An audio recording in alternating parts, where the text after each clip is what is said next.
Good morning, students. It's Akash sir. So we are going to start a new chapter of geography. This is the chapter 10, and here we are going to start. So first of all, we have to take the topics of this chapter. So we will read in this chapter the hot deserts and the climate, flora and fauna, and the peoples of the desert. Okay. So now we are going to start. इससे पहले जो है हमने chapter 9 complete कर लिया है, ये chapter 8 है. तो सबसे पहले देखते हैं इसमें कौन कौन से टॉपिक हमने कर लिए. अब इसमें देखते हैं एक एक टॉपिक का हम जो है विश्लेषण करते हैं. विश्लेषण में हम देखते हैं सबसे पहला टॉपिक है हमारे पास डेजर्ट है. हमारे पास डेजर्ट मतलब होता है बच्चा रेगिस्तान. डेजर्ट माने होता है रेगिस्तान.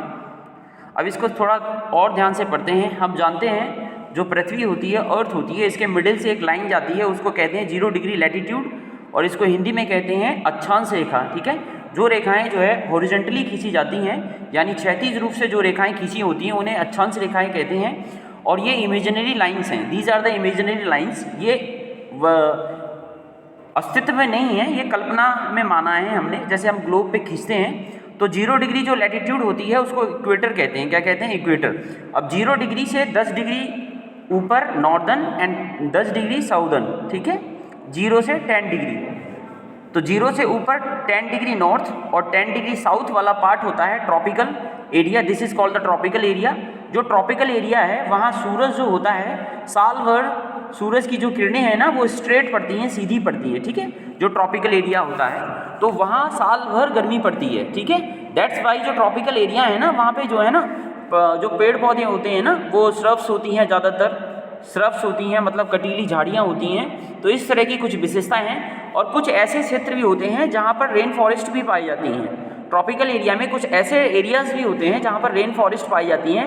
जैसे हमने पढ़ा है, जैसे साउथ अमेरिका का अगर हम अमेजन बेसिन ले लें, अमेजन बेसिन अगर हम ले लें, अर्जेंटीना और ब्राज़ील वाला पार्ट, तो वहाँ पे जो है रेन फॉरेस्ट पाई जाती हैं. रेन फॉरेस्ट का मतलब है वहाँ साल भर वर्षा होती रहती है, यानी वहाँ पर कभी भी ऑटम नहीं आता है. ठीक है. तो इस तरह से हमने इसके बारे में पढ़ा. अब पढ़ते हैं डेजर्ट के बारे में. Desert is an arid land with a little or the no vegetation. जो डेजर्ट होता है एक शुष्क क्षेत्र होता है. ठीक है.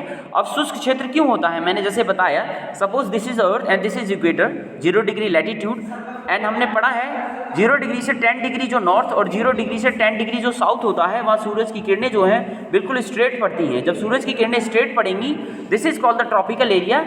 Both the northern and the southern hemisphere. In the northern hemisphere of the earth and also in the southern hemisphere of the earth, the जो सूरज की जो किरणें होती हैं वो बिल्कुल स्ट्रेट पड़ती हैं. इसलिए यहाँ ज़्यादातर या तो जो कुछ एरियाज़ हैं वहाँ रेन फॉरेस्ट पाई जाती है, या फिर कुछ बिल्कुल जो सीधी किरणें पड़ती हैं वहाँ पर डेजर्ट पाए जाते हैं. ओके.